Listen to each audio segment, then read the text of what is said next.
People say there is a first time for everything. A first kiss, your first car, the unrequited first love. However, what does this mean in the grand scope of things? Are firsts more monumental because they are the first, or do we get better with practice? Do we remember our firsts as more important than they actually were, holding on to that magical moment as a mark of our past and future selves? Do our firsts outshine what comes next? On A First Time for Everything, we will explore with our guests their firsts and how those impacted the seconds, thirds, and even countless times after. Is the first the best or merely the beginning? Or worse, was the first the last because it was so bad? We will dig into the recesses of our memories and consider whether or not a first was the start of something amazing or something we'd rather not remember. Come along with me, Juliet Rose, as I put our guests in the hot seat to analyze their firsts and how they defined who they became. I promise you're in for a fun, although maybe bumpy ride.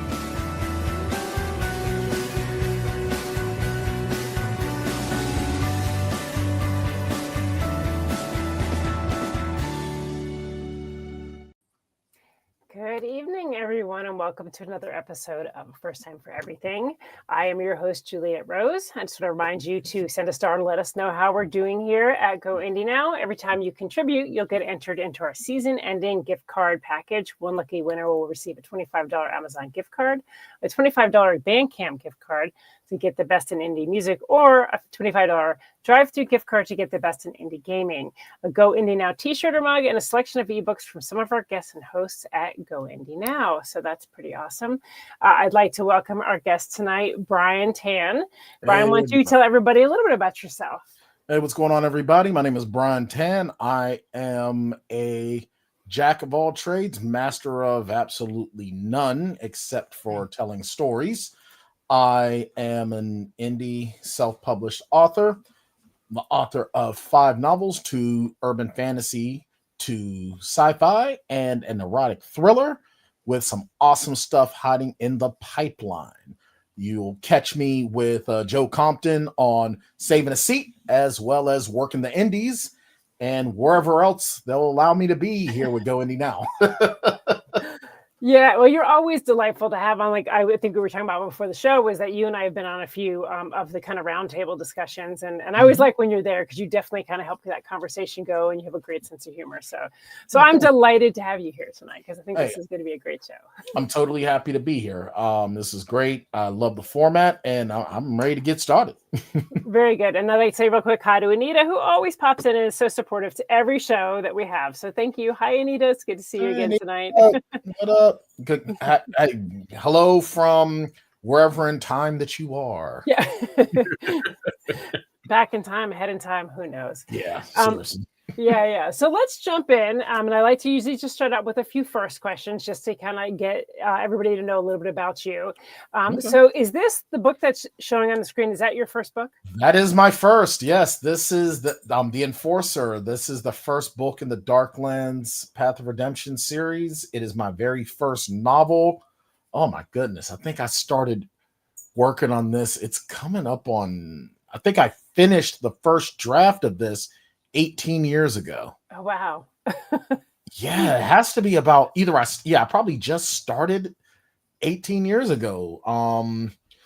What's funny about Bryce Creed was actually a reoccurring nightmare. Actually, I remember having, I actually put this nightmare that I'm going to describe, I actually put it in the second book. I remember that I would be walking through a corridor, and it's like, an old dank, like a old castle dungeon corridors type thing. And a door would open and a demon would come out, and we'd fight, kill it, keep moving. I'm trying to get to the end of this dungeon, and I'm fighting all these demons. And I finally get to the last door, and this demon that comes out, I can't see its face.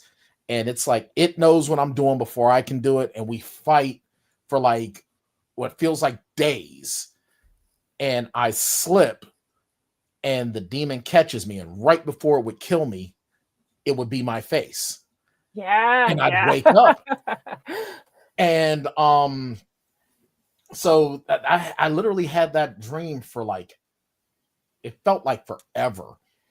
And then I had a psychological break, and when I did, I wasn't me anymore. It was like I was in the car, but I wasn't behind the wheel. And Yeah. I would only identify as Bryce. And when I finally sort of came to a few days later, I kept having this nightmare, but now I could see the face and the name was there. So Wow. continued to haunt me. And when I finally got out of the hospital, buddy of mine took me to LARP, and we were playing Vampire the Masquerade 3rd Ed. And I actually made this character, and I named him Bryce, and I started giving him characteristics. And I noticed every time I would game, I would start to sleep a little bit better. And the character Bryce just stayed with me for years until when I moved to New Hampshire. I was away from friends, family. I had nothing else to do. So I would take my ex-wife's laptop and I would just start writing. Next thing I know, I realized I'm writing everything from Bryce's perspective. Wow. And that was when I was finally able to sleep. That's amazing. And I really appreciate you sharing that, because I think there's a lot of, we always talk about how, every character, the writers in every character, but you literally are in that character. Yeah. He is literally like, he is everything that I always wanted to be. I wanted to be tough, confident, a jagoff, and just competent, and in the stories, Bryce is not without his faults, but he's competent, and it was really, really cool because back in the day, when you for black kids, the only vampire we had was Blade, and Blade's not a vampire, he's a Dampier. Big difference. Okay. And there was a vampire movie that Casper Van Dien was in. It was, after Starship Troopers, and I think it was called Vampires, I think. And they had black vampires in it, and they made a comment that because the Count didn't like black people, there were never black vampires. So they were the first black vampires. I'm like, wow, that is so cool. That is cool. And I was play Vampire the Masquerade, and they had a vampire, one of the main vampires in those storylines, Theo Bell, who was like my favorite character in Vampire the Masquerade. So when I finally gave Bryce Creed legs and a voice, it was like I just took all of that, everything that I wanted to be and all these other characters, and I just made this badass. Yeah. That's really cool. I'm going to say real quick. So Sean, hello, Sean. Good to see you. Thanks for tuning in. And then A.L. Mingo, thank you for tuning in as well. It's good to see you guys. I actually had a question, I guess, kind of branching off of that. So once you developed this character, and you said a lot of it you had the psychological break in like this character, did you find once you put him into paper, like you put him on paper and you put him into kind of reality, it helped you deal with your own inner demons? Yeah, in a lot of ways, yes. Bryce was looking for a voice. And I realized that as a kid, I always was telling stories.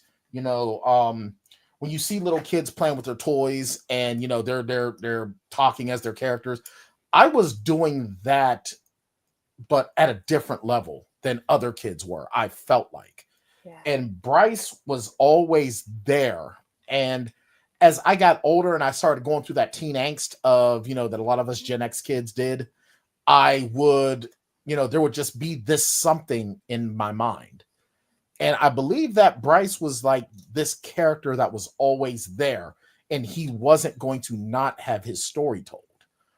And I kind of feel like once I started writing about him, we were able to sort of come to an arrangement. I write the stories and he leaves me alone. You work for him. Yeah. I mean, all the stories that I tell, at this point now, a lot of my books, all of my books, the main character is a black male. I write what I know. And, what's weird is that even in most forms of literature, you don't get a lot of black main characters. that I know of. I know Alex Cross, I know Tristan Strong, and I know there are others, but those are the main two that just jump right out of my head right then and there. A lot of white authors don't write black characters. There are some exceptions. Why? Because they don't know. They don't know how to give a black character a voice. Alex Cross is an exception to that rule, because I think Alex Cross is an amazing character. Yeah. Especially when he's not played by Tyler Perry. Yeah. And Sean just said, so Sean's calling. Yeah, totally. Oh yeah. I'll tell you what, I want nothing to do with any Vampire the Masquerade after third ed. I got nothing to do with. I still have a lot of my old Vampire the Masquerade books. Right here to my left, I still have my old Brujah Clan book. So yeah, I love my old stuff. I love it. So when you published this first book, so you said you wrote it 18 years ago. Did you publish it around that time, or was it something that kind of sat for years? No, it sat for a bit. It wasn't ready. Yeah. I finished it, and it wasn't ready. This book has had so many we were talking a little bit off about the challenges of finding good publishers and publishers that have your back. When I finally got to my first publisher, I'll be polite and not name names unless you want me to be King Petty. I don't really care. I don't talk to any of those people no more. But I got to my first publisher, and I met my first publisher through my writing partner, Kendra Souter, who my sci-fi series, I actually spun off of her Permutation Archive series. She introduced me to my first publisher because she published the Permutation Archives through this publisher, and it was like, it seemed natural to have the spinoff through the same publisher. Like, yeah, great, come on, we're gonna sign you in, and we're gonna do this, and your vampire novels are gonna be in our our urban fantasy section, and blah blah blah. I'm like, all right, great, And when the very first published edition of the Enforcer, publisher published version of the Enforcer, because I self-published the Enforcer back in 2011, and it was awful. It wasn't ready. It just wasn't. But when it goes out, and I'm so excited, and I'm feeling myself, and another author comes to me and goes, yo, it's not edited. I'm like, wait, what? So I ended up had to buy a copy. I actually had to buy a Kindle copy of my own book, and it was not edited. So the editor that this publisher gave my book, the publisher gave my book to this editor. The editor maybe published the first, I want to say, part of the first chapter, like just enough to say they did something, and they walked out of the publisher. No one from the publishing house looked it over. Oh my God. They were just like, well, it's ready. So thank God for Kendra. We did we told the publisher, and the publisher was like, oh no, really? Yes, really. I'm freaking out here. Yeah. So we did a rush job to sort of edit it, to put it out there so it at least be readable. And then I spent like another few months working with I know Ed Souter has done all of my editing since then. Nice. Like, I think maybe one other time somebody else edited one of my books. And after that time, I said, that's enough. Only Ed Souter will edit my books. And so we got it done, and we finally re-put it out there again. Wow. Now, when you re-put it out, did you put it back out yourself, or did it go back out to the publisher? It went back out to the publisher. Okay. I convinced myself it was just a mistake. However, I learned that even when you have a publisher, this is for y'all that are trying to decide if you want to be a publisher or you want to self-publish and all that. Here's the thing. When you have a name like King, Rowling, Kuntz, as much as I don't want to say the name, or Reardon, or any of the big named writers, your publishing company has a social media team that puts your stuff out there. Literally, your only job is to write the book and you're done. Right. Do press tours. When you are indie, you're doing all that yourself.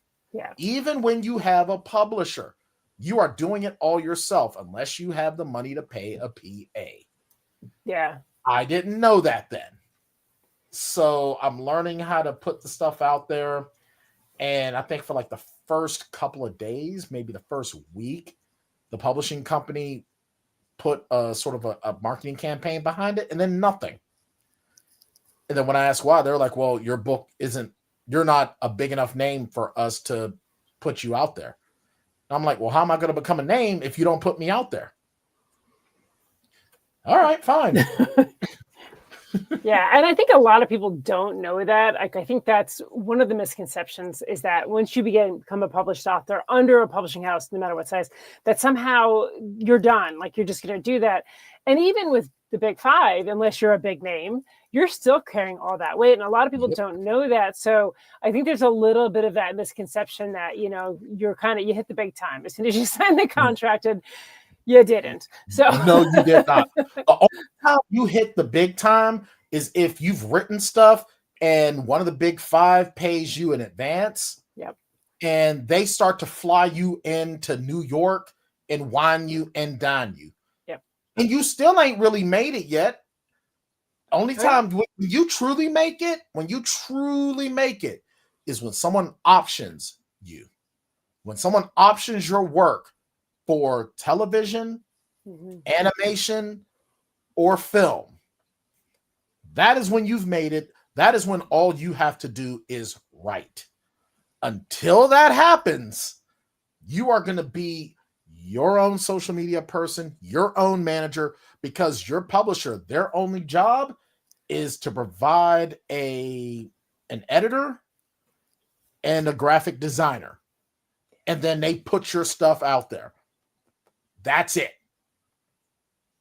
That is the truth. And I think people need to understand that. And sometimes, like you said, sometimes the editor isn't even worth their, weight in salt. So like, that's the reality, is you're still carrying all of that. You still need to make sure you check your product, no matter what. Like, you check it. Exactly. Whoever is in charge of that publishing house, they're not, at least in my instance, they did not check behind the editor. Right. They did not. Why? Because in their mind, they had however many other authors that they were dealing with. Yeah. And all this other stuff. So they got to trust the editor. Now, with Ed Souter, what happens is I finish the book. I say, hey, Ed, it's done. Ed says, I've got time. Ed reads it. Ed sends notes. I look at those notes. I do my thing. I send it back. Right. He makes more. And then he sends it back. We go back and forth maybe another month. Mm-hmm. And then it's like, I think it's ready, but I don't know. Too late. I've already started formatting it. Leave it alone. So yeah, when you're indie and you're not part of the big five and you're not getting optioned and you're not getting wined and dined and blah, blah, blah, and going to parties and rubbing elbows and schmoozing with people. The easy part is writing the book. The business. Yes. Oh, I say it all the time. But the easy part is writing. 100%. Let's see what Joe said. I know an author with 40 plus books with a medium read, and he had to start being on social media recently because he wasn't selling like he used to, and the other things were doing it and passing it by. The reality is, yeah, social media is that double-edged sword. I hate it, but you got to use it. I am not that person. But yeah, it is something you have to do, and you have to find what you're comfortable with, and you have to post, you have to talk about yourself, which is terrible for some of us. Like, it's just not natural. What's crazy about it is, for y'all that are just getting into this, here I'm gonna be an old man for a second. Back in the day, there wasn't really an algorithm. If you knew how to work your hashtags, you could get to your entire demographic with well-placed hashtags and with regular posting. Now there's an algorithm. Now you've got to spend money. Yeah. Just to see a fraction of the people. 10, 15 years ago, you could probably get to maybe a couple thousand people with the right amount of hashtags Right. and the right amount of posting. Now you could do posts every single solitary day with the right hashtags, and you might get a fraction of a fraction. Why? Because indies started outperforming the big guns, and they couldn't have that. What did George Carlin say? It's a big club. You ain't in it. Yep. That you exactly nailed it. And I just want to correct. So Joe was saying trad, not rad. So medium, traditional publisher. And then Anita said even good small publishers can only do so much with marketing. Mm-hmm. I mean, it's really on the author. Yeah, it's true though. Like there is, there was a time where you used social media and you would build your following and you were talking to that following. Now that following doesn't see you. So like even when they follow you and they like you, you post something, they're not necessarily seeing that post. Yeah. And outside of paying, there is the algorithm of don't post too much, don't post too little, find that magic spot at the certain time of day. There's so much that goes into it. And it always changes. Every few years it changes. And a lot of the times, a lot of folks go on book tours, they make appearances at conventions, and they have newsletters. There's ways around it, but when you're first starting out, the hardest part is the marketing. The writing is the easy part. And then a lot of authors, I know I used to do it. I don't do it anymore. Used to have groups, and they would do readings, and they would do, the launch parties and all that. The only reason why I don't do them anymore is because I just wasn't able to get the traction. I made a lot of contacts. I made a lot of friends, which is why I'm here. But I just couldn't get a reader base. Yeah. So it's hard. You are going to get irritated. You are going to get frustrated. Writing is a labor of love, and it is also getting punched in the face. Yes. That should be on a t-shirt. Yeah. Writing is getting punched in the face. It really is, because when you go to write that first book, that your first time writing that book, and that book is complete, you feel like I've written the next great novel. I have done it. I have arrived, because that's what I did. I'm thinking to myself, man, if movies have taught me anything, it's that you're going to make a lot of money when you write, and you're going to have a crazy fan that breaks your ankles because she loves your writing that much. No. Yeah. Because here's the thing. When Amazon made self-publishing what it is, when you didn't have to deal with vanity presses anymore, and it became Amazon doing the self-publishing, everybody that was told, wow, you're creative, you should write a book, everyone did. Yes, so now there's billions of us. Yes. Yeah, the market's saturated for sure. I mean, that is just something you have to accept as a writer, is that no matter how amazing you think you are, so it is the other billion that are publishing. Yeah. And you have to find ways to get yourself out there a little bit differently, a little bit more. Mm-hmm. And then I'm going to bring into that. So Sean said book tours and appearances. Yeah, I mean, I saw most of my books at events, hands down. Yeah, I've got to start doing that myself. I mean, I'm planning on, once I finish, I'm actually enrolled for another master's degree.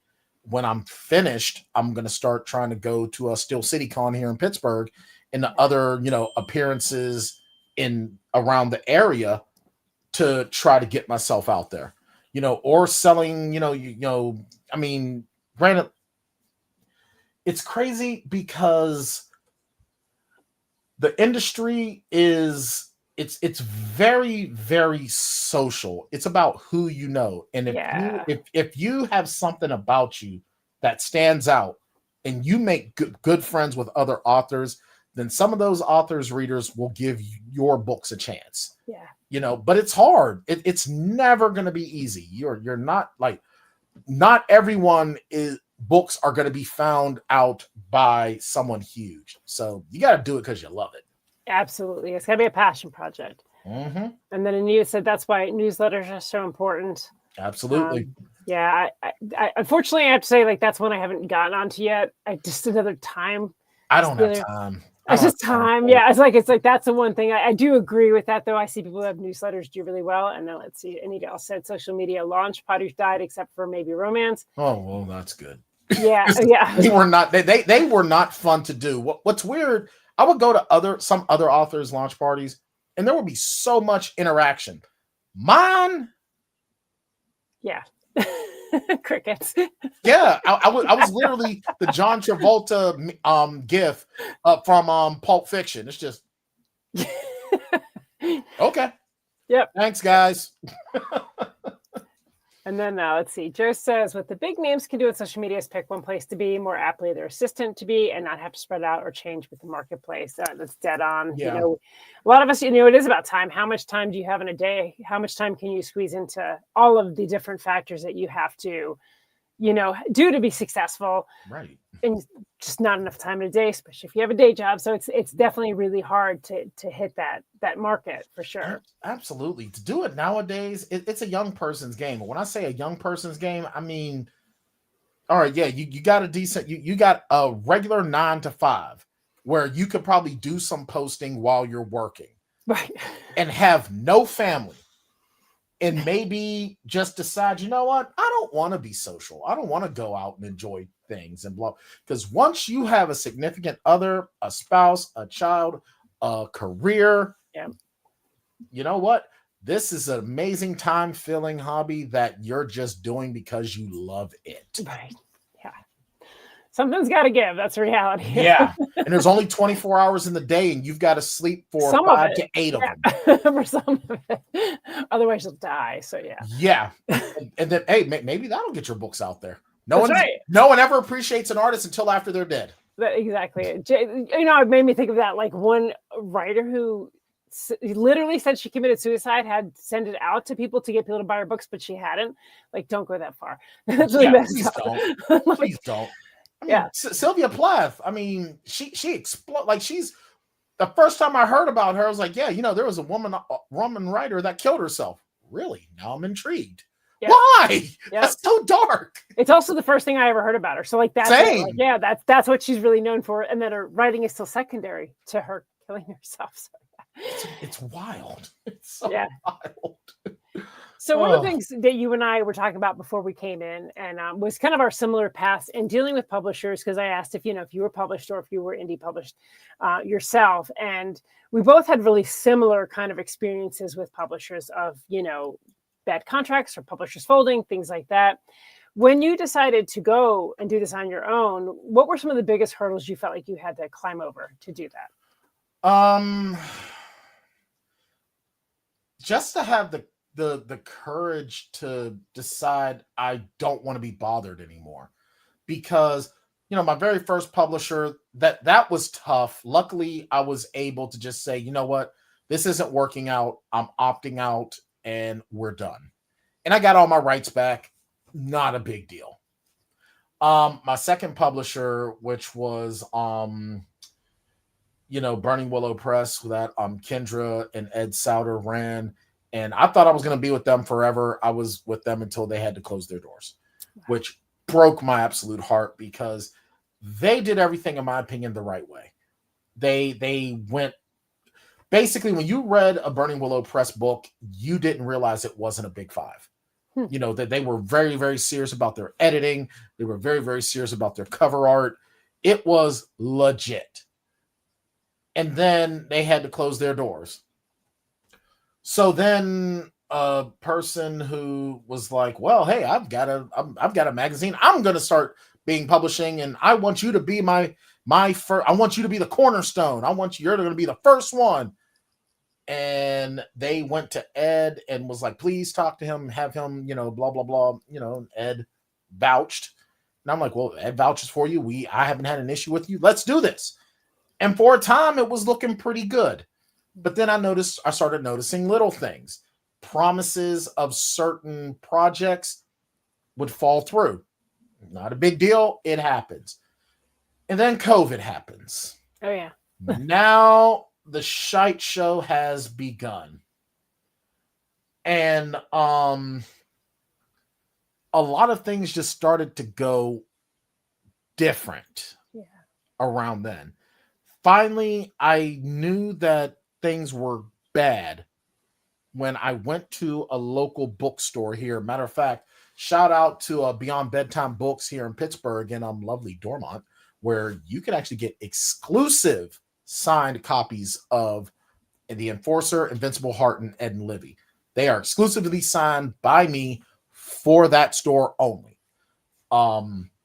I went there and talked to the proprietor, and she was like, "I would love to bring your books in here. I like, this is a bookstore, okay? This isn't some Barnes and Noble no soul having place. This is books everywhere. Everywhere. It smells like books." And I go to my publisher and I'm like, "Yo, this place is ready. We can make this be a hub. All of our books in the entire stable can start going through here. Get her the inventory." "Yeah, I'll do that. I'll do that." So where the books at? "Oh, you know what happened? This is what happened. I had them sent to my house, but the post office didn't deliver them." "Where they deliver them to?" "I don't know, but I don't have them and I can't get them to deliver." And it's taking me like, "Well, why don't you just send them directly to the bookstore?"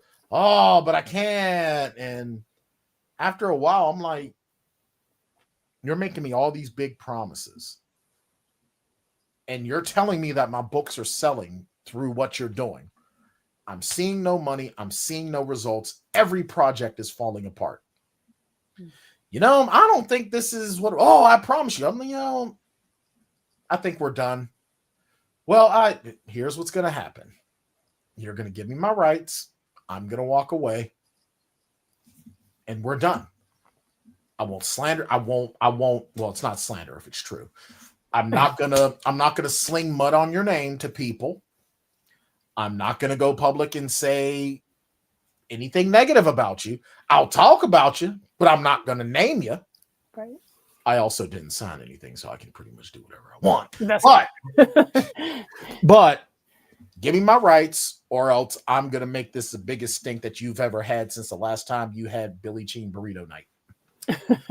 So it took a little while, but I finally got my rights back. And that was probably the hardest part, to decide that, you know what, I'm just going to publish this myself, because luckily I had Ed Souter having my back. I've always had Joe Compton having my back.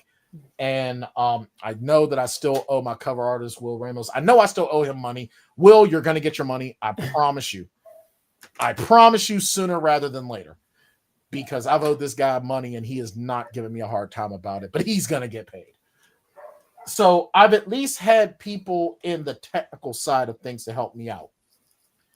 I'm working on my first new novel in feels like 10 years. If I could, it's almost done. I just need time for 20,000 more words. That's it. If I could just have the time, but somebody decided to go back to school. And then, unfortunately, my mother passed. So the time and desire, and plus the main character of that book, his mother dies. So I really don't want to revisit that right now, because everything is still too fresh, but I'm going to have to, because this is going to be my first brand new book in almost 10 years. I've been peddling the same 5 books for almost a decade now. But it's really been because it's been so difficult to really get people other than other authors to care. Yeah. So then you start focusing on other things, that you're still a writer, you're still putting your stuff out there, you're still doing shows and whatnot.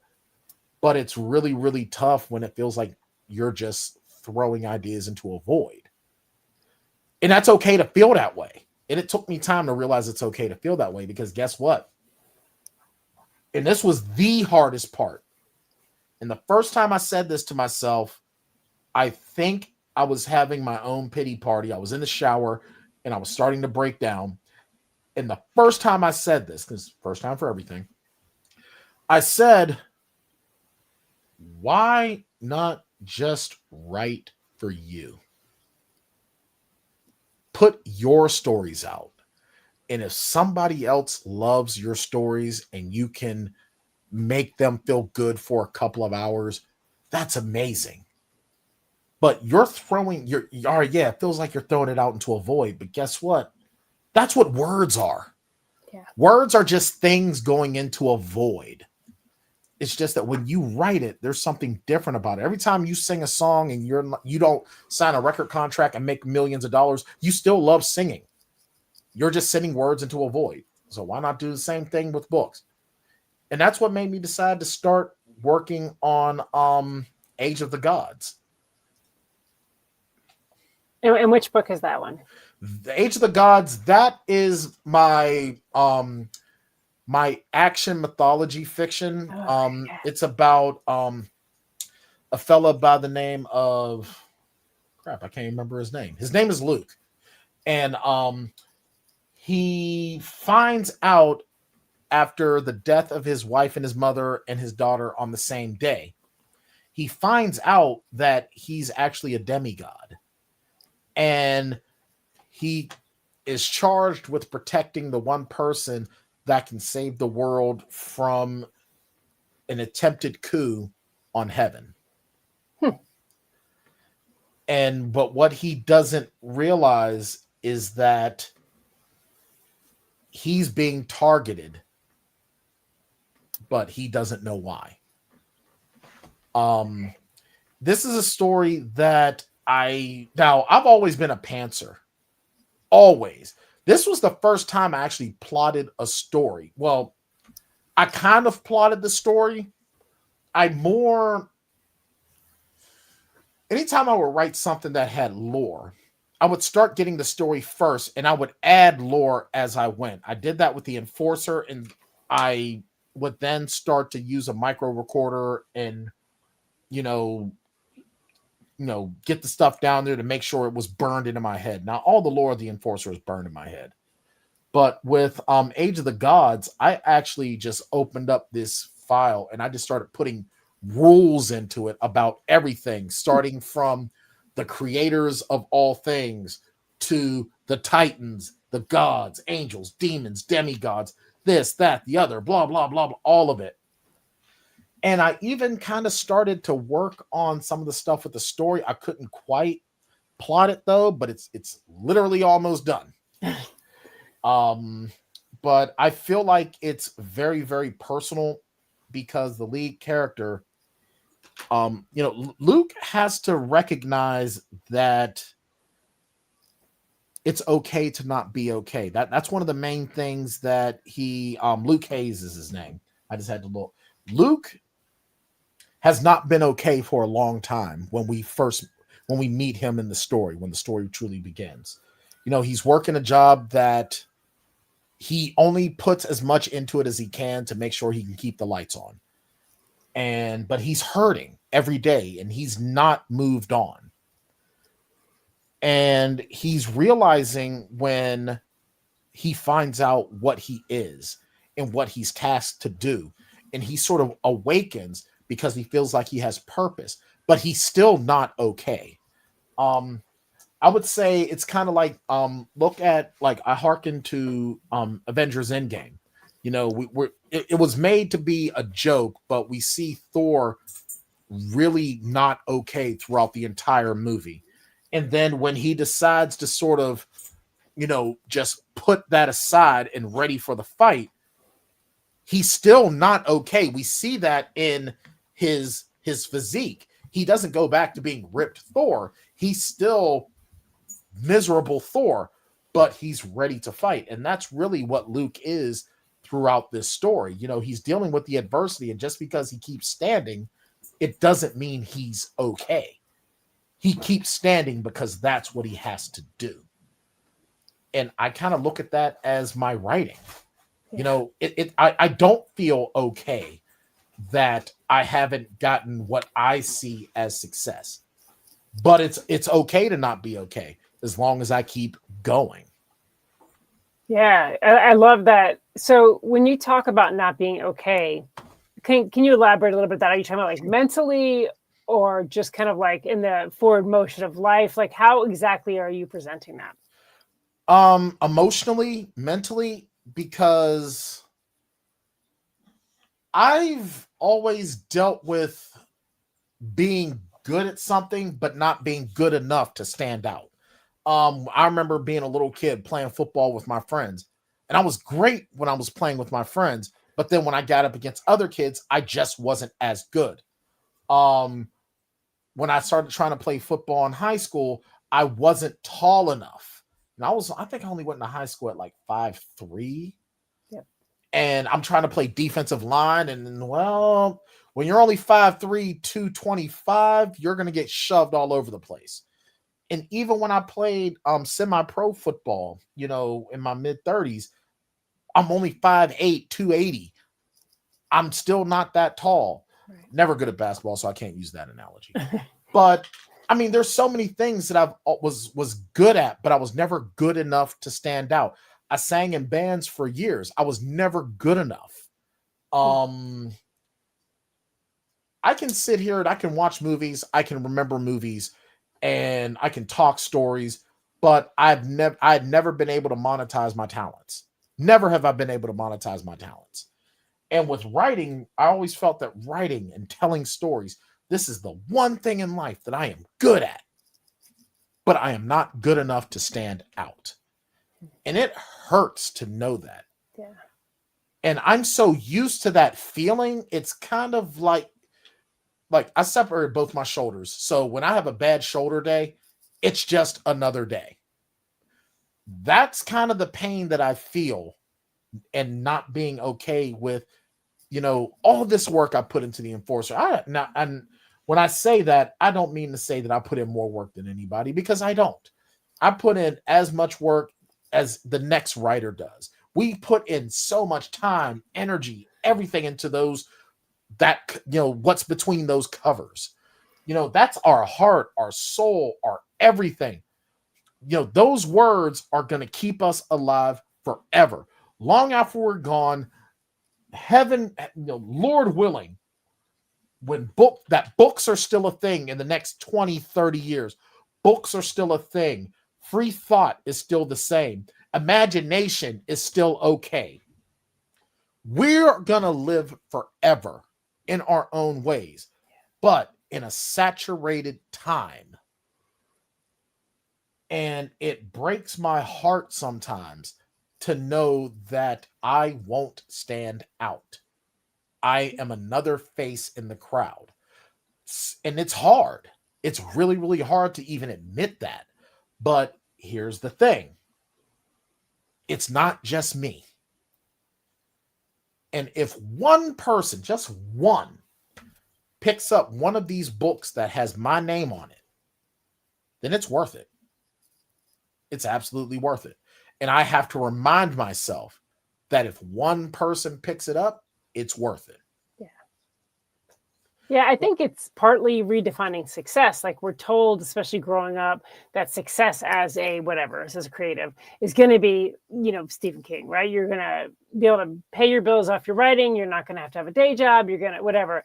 And I think for a lot of us, no matter how good we are, we have to accept that isn't really the definition of success for us. It's not. You just got to do it. Yeah. That's your success. It's the fact that you showed up. Yeah. You showed up and you showed out in your own way. That is your success.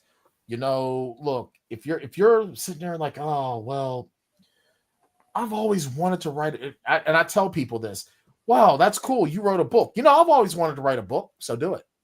Yeah. But is it hard? Yeah, it's hard. Yeah. Just do it. So just do it. Well, how do I write a book? Well, here's the thing. You get a computer. You get Word, or you get a free version of Word. You get your keyboard, and then you start typing. Make your brain send electrical signal to these 8 things and the 2 thumbs, and put it down. And keep working at it. And just keep working at it every single day. Whoopi Goldberg said in Sister Act, if you wake up in the morning and all you think about is writing, then you're a writer. That's it. Yeah. We're not going to be Stephen King. just came in at just the right time with just the right compelling story, and he just kept doing it. None of us are going to be Stephen King. I don't care how many books you write. I don't care how twisted your brain is. I don't care how many nightmares you have. I don't care what you see your walls do. You're not going to be Stephen King. So don't use him as your bastion of success, because that is his success, not yours. Yeah, you're gonna be disappointed if you try. Oh yeah. Like I told myself, I wrote the next great American novel. No, you wrote an American novel. You wrote a novel. You wrote a novel. That is it. That is what you've done. Replace next and great. What do you have next? Novel? Exactly. Very good. But you did it, right? But you did it. Addition by subtraction. Exactly. Well, and it's interesting to look at like how we value things. And I like what you said, like if somebody like picks it up, to me, that's things like when I write, because I understand the market and I understand that I'm not necessarily going to be the next big thing, then it's important for me to put things I believe in my story, right? So then like I'm making it successful because I'm writing what I think is important. And so when somebody else connects to it, that's huge, right? Because you're like, yes, somebody got it. Do you find that too? And obviously you're trying to write characters that have this depth. Are you really trying to maybe reach somebody who might need to hear those words beyond reading a book? I think so. I want young Black men to know that they can be the heroes too. Yeah. Bryce Creed came along for me at a time when, there still weren't a lot of, Black heroes in mainstream. Blade came along in 1998. That's one brother. It's a lonely brother. And it's weird because I also want, white people that read it to realize that, guess what? We are just as complex as y'all are. We're not a monolith. And Bryce Creed, one of the things that I did in one of the many rewritings in the additional editions, Bryce Creed, I think he started off, I can't remember what tribe he was, where he was from initially when I first started. But I found out that my primary genealogy is Nigerian. So I made Bryce Creed Nigerian. And he was the son of the only son of the oldest child of the chief of his tribe, and his uncle betrayed his father and his father's most loyal people and had them and sold them into slavery. And I did that because I also wanted to use that as a way that, in this world, it was still there. In this world of monsters and blood magic and werewolves and vampires, there is still the ugliness of slavery. And I want people to see, though, I want everyone to sort of see things from these characters' eyes. I want them to see their tragedy, their pain. Why is Bryce Creed just a sarcastic, maybe even leaning toward nihilist asshole? And why does he get off on destruction so much? Well, it's because he lived through it. And I want people to I want people to see their wildest dreams and their fantasies in what I write. I want them to have the chance, looking through these characters' eyes, to know what it feels like to be powerful, to have this ferocious instinct and this ferocious protection of those that they care for, and to feel helpless, to feel like it's okay to screw up and to grow. Bryce Creed has to learn a lot. He's an almost 400-year-old vampire that's still learning. John Baker, he's learning what it means to be human. In Ed and Livy, which is probably among my most personal works, Ed and Livy have to learn how to love one another after being abused. Both of them. Her physically, him emotionally. and they're learning how to be better versions of themselves. I think all of my characters have that. They're trying to grow and be better people. Self-discovery, self-healing. Yeah, see, I love that, because again, like that to me is success, because what you're doing is creating something that someone's going to feel heard out in the world, and that's huge, right? Like that's what we're trying to do, is use our words to give somebody else a voice, and I think that's a beautiful thing. I'm trying.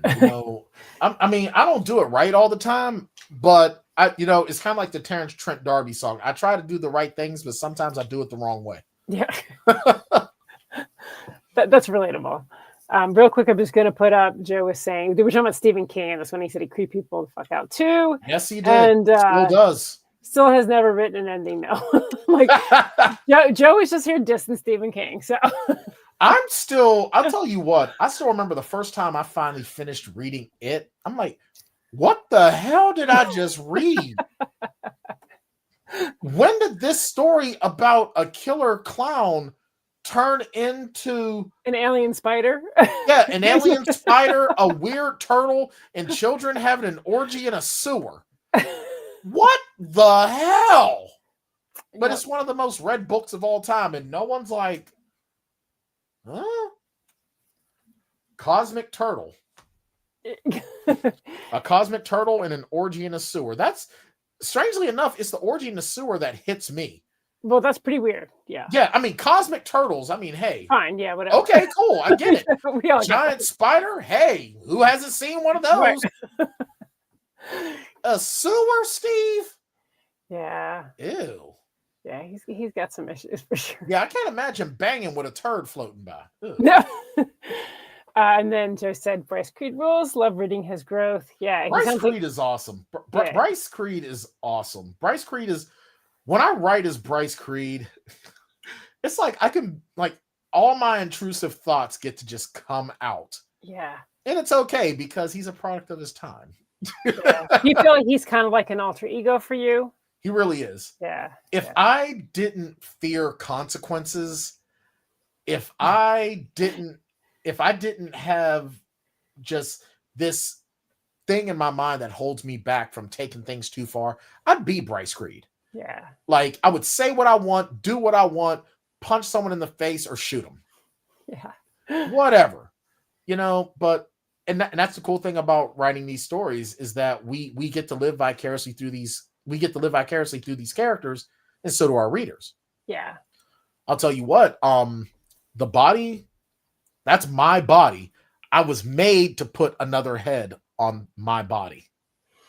So on the covers of The Enforcer and The Hunted, the two books in the Path of Redemption series, that's my body. Huh. That's cool. Yeah, I think I'm going to go back to the original covers, but I owe Will Ramos money, so I'm not going to ask.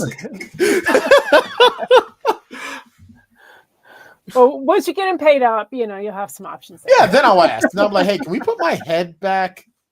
And then he'll be mad because he worked his ass off to get heads that their skin tone would kind of match mine. Yeah, that's impressive. Yeah, good job, Will. Will's amazing. Will's amazing at what he does. He really is. And he's doing some really, really awesome things now. So I got to get my books done so I can get him to do his awesome stuff with my stuff. Yeah. It's always good when you have a great team behind you. Yeah, because it definitely helps. Yeah, Will, Ed, and and Kendra are probably the best that I could probably do. And and then of course Goody now, where I can always come to when I want to talk about my stuff. So yeah, it's awesome. I'm very, very fortunate. I did, as you said earlier, had to redefine my idea of success. And I feel like that overall I've had a pretty successful writing career. It's the longest that I've ever done a thing, though. It's the longest that I've done a thing. And I love it. I love being a writer. Yeah, I mean, it's like I've said, even if I never sold a book, I'd still write, because it does feed my soul. Like, it's something that, like, at the end of the workday, life weighs you down. It's a way to, for me at least, to express my voice, even if I never become the next big thing, which I'm not. You're like, I'm okay. And I've, you come to accept that, and something great happens and you're like, wow, bonus. But if you go into it with the mindset of like, hey, I'm just doing this because I love it, I think that's really important as well. And I don't think I'd want to be the next big thing at this point. because I'm gonna be 47 next year. I don't want to be bothered. Let's just say when I finish Age of the Gods, let's just say Age of the Gods just blows up, right? I'm gonna pull a Harper Lee, and no one's ever gonna see me. Oh my gosh, wouldn't that be great? Yeah, but I would still write. Yes. But it'd be like, oh, that recluse Bryan Tann. Like, I'd probably start writing under a pen name, so no one would bother me.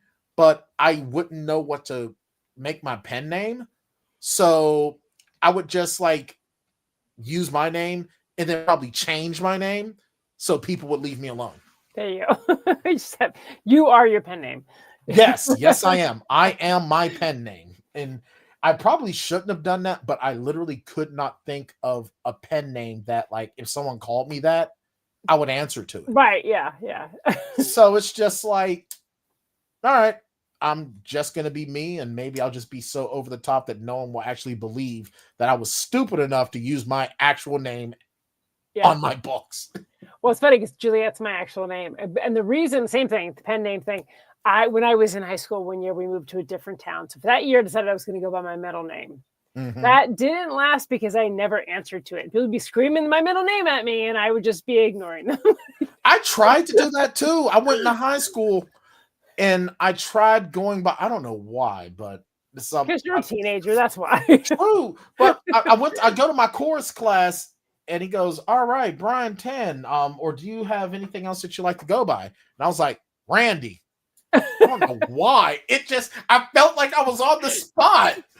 And he started calling me Randy. And I'm like, one day I'm just like, what the fuck is Randy? Oh, I'm Randy. And then I found out what Randy actually means. And I'm like, oh my God, I told everyone I was horny. So that was the first and last time that I tried to go by another name. Yeah, me too.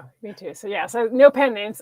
No pen name. I'm just gonna be me. So yeah. I'm gonna be me. And you know what? If somebody wants to be like, oh, I'm gonna use your books to blackmail you, please do, because I need people to read these. Right.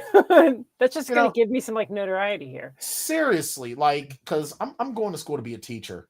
And I seriously want someone at a PTA meeting or a school district meeting. I bought these books, and this is who's educating our children. You bought them? Yes! Yes! Victory is mine! Exactly. But your job's in jeopardy. But you bought my books. Yeah. So, when?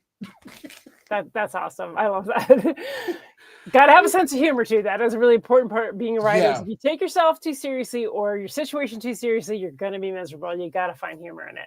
And I'm going to make fun of you because there have been people. I remember some of the earliest days that I would do these shows with Joe, and there would be some writers that really just took themselves seriously, and I'd clown the hell out of them. I would, and I didn't care. Good. I still remember. I've had someone ask me, well, did you ever go to book clubs and stuff? I've gone to one here in Pittsburgh, and I will never do that shit again because I go there and a bunch of people sitting there and they seem cool. And there was this one guy. This is a guy who literally, if for those that have seen Caddyshack 2, he was a funzanoon. He literally would fart in a bathtub and bite the bubbles because he thought he was just that important. He was like, oh, yeah, I did this. I was working on this project with Jim. Well, you know him as James Patterson, but I call him Jim. And I'm like, I look at my wife and I'm like, it's time to go. And she was like, what's wrong? I said, I'm going to kick this guy in the dick. He is such a pretentious asshole. Don't do that. Do not go into circles and start name dropping because you're going to sound like a poser. You're going to sound like you're too self-important. And even if you're telling the truth, you're bragging. None of us that are working our asses off want to hear you brag. Okay? If you really about shit, you ain't got to say shit. By the way, I think we should put "kick him in the dick" on the back of that t-shirt. Absolutely. Why not?